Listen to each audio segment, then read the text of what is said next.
ndashaka kubibutsa abantu b'Imana, ikintu cyaco cyose coba kiriko kirahanga umuryango wawe, ikintu cyose muba muriko muragwana naco mu muryango wanyu, bagabo bagore muri hano hantu, ikintu cyaco cyose coba kize kigana kimeze nk'igitero kije kigana umuryango wanyu, imbere yuko mwirukanka hirya no hino, muze muhore mukora iki kintu Yehoshafati yakoze. Ngo Yehoshafati amaze kumva ayo majambo akamutera ubwoba, ahamagara biwe bose, ahamagara ihanga ryose, aravuga ngo nimuze tuje ku musozi bahindukirira Uhoraho.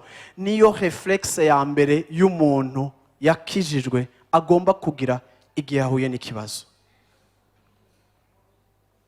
Ni kangahe mu kibazo cawe uhindukirira Imana? Ni kangahe mu bije bitera ihema ryawe wahindukiriye Imana? Ni mwirabe ingene mwagiye muvyifatamo. Mbega niko mwatoye inyishu? No.